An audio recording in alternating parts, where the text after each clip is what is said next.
Karl Marx a commis une erreur importante en ce qui concerne la théorisation de la lutte des classes. Il définissait une classe sociale comme étant l'ensemble des individus qui sont pris dans un même rapport de production. Ainsi, selon l'approche marxiste, l'appartenance à une classe sociale serait déterminée par la place que l'individu occupe dans le rapport de production. Autrefois, l'esclave se serait opposé au maître, puis le serf au seigneur. Aujourd'hui, le salarié s'opposerait au capitaliste, car le premier vendrait sa force de travail au second, qui possède les moyens de production. Le problème de cette définition, c'est qu'elle suggère que seuls les capitalistes seraient exploiteurs et seuls les salariés seraient exploités.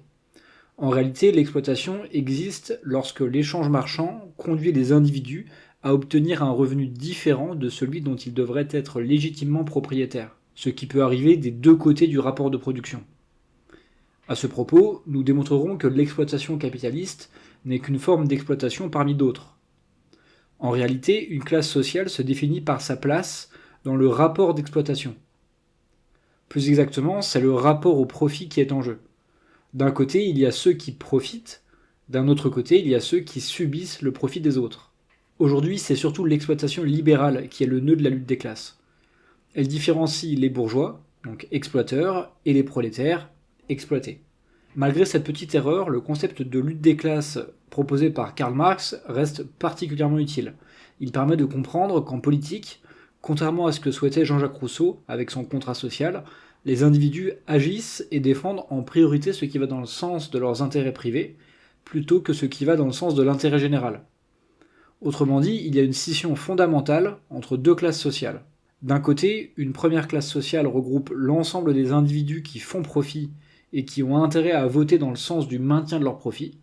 Dans les discussions, ils peuvent même être amenés à défendre qu'ils ne font pas de profit, voire même à se persuader eux-mêmes qu'ils n'ont rien à se reprocher.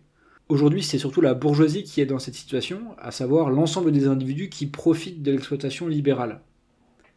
D'un autre côté, une seconde classe sociale regroupe l'ensemble des individus qui subissent les profits des autres et qui auraient intérêt à ce que ces profits disparaissent. La différence est que cette fois, cet intérêt privé est aligné avec l'intérêt général.